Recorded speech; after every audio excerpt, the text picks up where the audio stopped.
हम अपनी जान के दुश्मन को अपनी जान कहते हैं।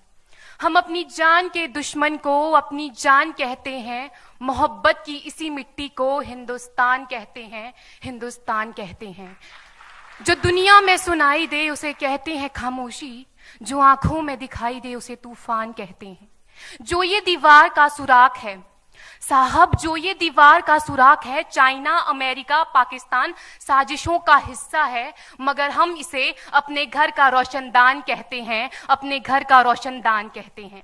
परम सम्माननीय निर्णायक मंडल के सदस्यों, सभा में उपस्थित सभी गणमान्य व्यक्ति, मैं नेहा वर्मा देश प्रेम और राष्ट्र निर्माण के उपलक्ष्य पर अपने कुछ विचार आप सभी के साथ साझा करना चाहूंगी। आजादी का असली मतलब वही समझ सकता है जिसने कभी गुलामी की हो। हम सौभाग्यशाली हैं कि हमने स्वतंत्र भारत में जन्म लिया। यूं तो आजादी की लौ 1857 में ही जल चुकी थी, जो वर्षाल बनकर 1947 में हमारे देश को आजाद कराई। प्राचीन, मध्यकालीन और वर्तमान भारत के उदाहरणों से स्पष्ट करना चाहूंगी कि जब हम फिरंगियों के फेरे में फंस गए थे तो रंग दे बसंती चोला की एक आवाज पर टोलों के टोले उमड़ आते थे और उनके वंदे मातरम के नारों से खून में आने वाला 5-5 डिग्री का तूफान अंग्रेजी शासकों की जड़ों में तूफान ला देता था। लोग मर जाते थे, मिट जाते थे, फांसी चढ़ जाते थे, तो वो भी अपनी देशभक्ति साबित कर रहे होते थे, क्योंकि ये उस दौर की देशभक्ति की कसौटी थी।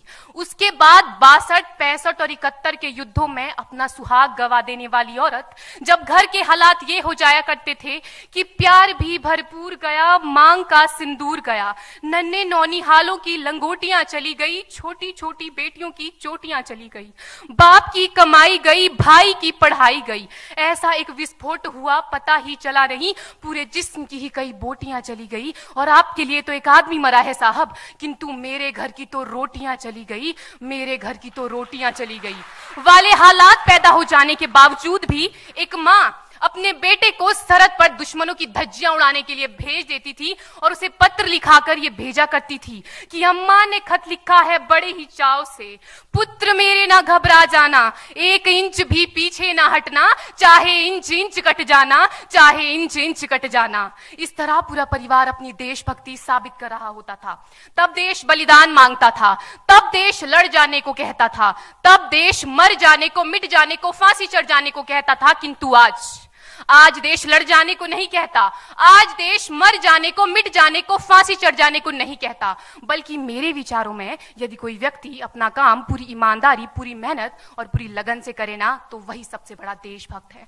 मैं नहीं मानती कि फेसबुक और व्हाट्सएप की डीपी को 3 रंग में रंगना ही देशभक्ति है। और यदि आप कहेंगे कि साल में 2 बार हाथ में तिरंगा ले लेना देशभक्ति है, तो मैं पूछना चाहूंगी कि फुटपाथ में रहने वाला वो बच्चा ट्रैफिक की छांव में नंगे पांव में जब तिरंगा बेच रहा होता है, तो क्या इसे आप उसकी देशभक्ति कहेंगे? ये उसकी देशभक्ति नहीं, उसके पेट के भूख की शक्ति है जो उसे ऐसा करने पर मजबूर करती है। क्योंकि ना मस्जिद को जानते हैं, न शिवालों को जानते हैं, ना मस्जिद को जानते हैं, न शिवालों को जानते हैं। जो पेट के भूखे होते हैं ना, वो सिर्फ भोजन के निवालों को जानते हैं, वो सिर्फ भोजन के निवालों को जानते हैं। अपने परिवार, अपने समाज, अपने देश के लिए समर्पण का भाव है देशभक्ति। और हर देशद्रोही के जीवन में आने वाला तूफान है हमारी सच्ची देशभक्ति, ताकि हर देशद्रोही ये समझ सके कि अगर तू परिंदा है तो ये आसमान तेरा है, अगर तू दरिंदा है तो ये शमशान तेरा है, भाईचारे से रहना है तो रह इस जमीन पर, वरना ये कब्र भी तेरी है और यही कब्रिस्तान तेरा है और यही कब्रिस्तान तेरा है। लेकिन एक देशद्रोही से ज्यादा देशभक्ति तब आहत होती है जब एक बेटा अपने बूढ़े माँ बाप को वृद्धाश्रम की चौखट पर छोड़ आता है। करा उठती है वो देशभक्ति जब मुसीबत में फंसे लोगों की जान बचाने से ज्यादा हम सेल्फी लेकर अपने लाइक बढ़ाने में लगे रहते हैं। आज के इस दौर में वो युवा जिनके ऊपर जिम्मेदारी थी अपने देश, अपने समाज, अपने राष्ट्र की आशाओं को बांधे रखने की, वही युवा अब 4x4 इंच की छोटी सी स्क्रीन पर अपनी कोमल अंगुलियों के घर्षण मात्र से अपनी भावनाओं की इमोजी भेज रहा है। 4 बोतल वोडका, काम मेरा रोज का ने भारत का भविष्य तबाह कर रखा है। हम ना एक ऐसे समाज में जीते हैं जहां लड़कों से बात करता देख जो भाई हड़काते हैं, लड़कों से बात करता देख जो भाई हड़काते हैं, वही भाई अपनी गर्लफ्रेंड के किस्से घर में हंस हंस कर सुनाते हैं। और मैं बता दूं, महिला सुरक्षा के मामले में हम आज भी 4थे नंबर पर आते हैं। हम ना एक ऐसे समाज में जीते हैं जहां पत्थर की मूरत को लगते हैं 56 भोग और भूखे नंगे तड़पते सो जाते हैं लोग, भूखे नंगे तड़पते सो जाते हैं लोग। मजदूर को मजदूर समझिए, मजबूर नहीं। गरीब को काम दीजिए, दान नहीं। और अगर दान देने के इच्छुक हैं तो जीते जी रक्तदान दीजिए और मरने के बाद अंग दान देकर किसी मरते हुए को जीवन दान दीजिए। यही सच्ची देशभक्ति और यही सच्चा राष्ट्र प्रेम है। ना सरकार मेरी है ना रब मेरा है, ना सरकार मेरी है ना रब मेरा है, और ना ही ये बड़ा सा नाम मेरा है। बस इतनी सी बात का गुरूर है मुझे कि मैं भारत की हूं और ये भारत मेरा है और ये भारत मेरा है। परंतु एक वैचारिक बीमारी हमारे समाज में मुझे नजर आती है। कहा जाता है हम दुनिया के सबसे बड़े लोकतंत्र हैं, जहां हिंदू पैदा होते हैं, मुस्लिम, सिख और ईसाई भी पैदा होते हैं, लेकिन बदकिस्मती है अब इंसान पैदा नहीं होते। और मेरे विचारों में ना हिंदू की जरूरत है ना मुसलमान की जरूरत है। राष्ट्र निर्माण के लिए केवल अच्छे इंसान की जरूरत है, केवल अच्छे इंसान की जरूरत है। जरा सोच कर देखिए, ये पेड़ पौधे और शाखाएं भी परेशान हो जाएं अगर परिंदे भी हिंदू और मुसलमान हो जाएं।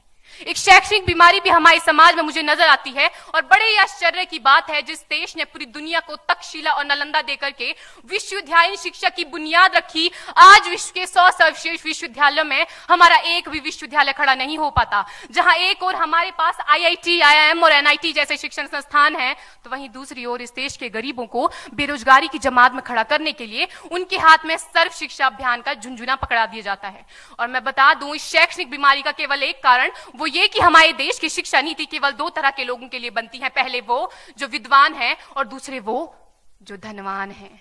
इसी तरह की कई गजब की बीमारियां हैं, और इन बीमारियों की जो जड़ है ना, वो हमारा अंधविश्वास। और मेरे विचारों में जब तक इस देश का युवा अपनी सफलता के लिए मंदिरों में जा जाकर नारियल फोड़ फोड़ कर भगवान को रिश्वत लगाता रहेगा, हमारे समाज का शिक्षित वर्ग ही बिल्ली के रास्ता काटने पर खड़े हो जाना, अपने धर्म अपनी जाति को ऊंचा मानकर दूसरों के धर्म की अवहेलना करता रहेगा, तब तक ना तो इस देश से अंधविश्वास खत्म होगा और ना ही हमारा राष्ट्र निर्माण संभव होगा। हमारी संस्कृति, हमारी सभ्यता को दुनिया ने शीश नवाया है, तो क्यों आस्था के नाम पर हमने अंधविश्वास फैलाया है?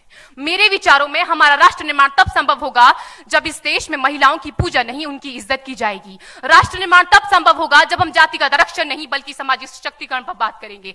राष्ट्र निर्माण तब संभव होगा जब स्वच्छता अभियान में केवल सरकार नहीं बल्कि सड़क पर चलने वाला हर एक नागरिक हाथ बंटाएगा, स्वच्छ भारत स्वस्थ भारत को दिल से अपनाएगा। असल मायने में हमारा राष्ट्र निर्माण तब संभव होगा जब एक गरीब बच्चा मध्याह्न भोजन के नहीं बल्कि ज्ञान अर्जन के लिए सरकारी स्कूल की चौखट पर कदम रखेगा। और हमारा राष्ट्र निर्माण तब तक संभव नहीं होगा जब तक एक नागरिक नैतिक रूप से सटीन, चारित्रिक रूप से भ्रष्ट, मानसिक रूप से दिवालिया, धार्मिक रूप से अंधा, राजनीतिक रूप से गंदा, स्वैच्छिक मान मूल्यों के आंकड़ों में जिन्न शिन्न पैपंदमयी अखंड भारत को खंड खंड करता रहेगा, तब तक हमारा राष्ट्र निर्माण संभव नहीं होगा। बड़ी बड़ी बातें नहीं, छोटी छोटी कोशिशें करनी होगी, क्योंकि ठोकर हमें पहाड़ से नहीं पत्थरों से लगा करती है। I being an Indian, I being a student, I being a symbol daughter of this motherland feel proud to be an Indian। और मैं सैल्यूट करना चाहूंगी सरहद पर दिन रात हमारी रक्षा के लिए खड़े हर उस जवान को, इस देश की पुलिस, प्रशासन और किसान को, और इस देश के हर उस व्यक्ति को जो अपना काम पूरी ईमानदारी, पूरी मेहनत और पूरी लगन से करते हैं, जिनके बिना राष्ट्र निर्माण की कल्पना करना भी असंभव सा लगता है। और आज इस मंच पर पूरी जिम्मेदारी के साथ मैं भारत की बेटी ये कहती हूं कि हमारा राष्ट्र निर्माण तब संभव होगा जब हम सभी, मैं, आप, हम सब मिलकर प्रयास करेंगे, क्योंकि हमारे देश की जिम्मेदारी नहीं है हमें आगे ले जाने की, हमारी जिम्मेदारी है अपने देश को आगे ले जाने की, अपने राष्ट्र को आगे ले जाने की, अपने वतन को आगे ले जाने की। तो अंत में मैं बस यही कहना चाहूंगी, मेरा हिंदुस्तान महान था, महान है, महान रहेगा। मेरा हिंदुस्तान महान था, महान है, महान रहेगा।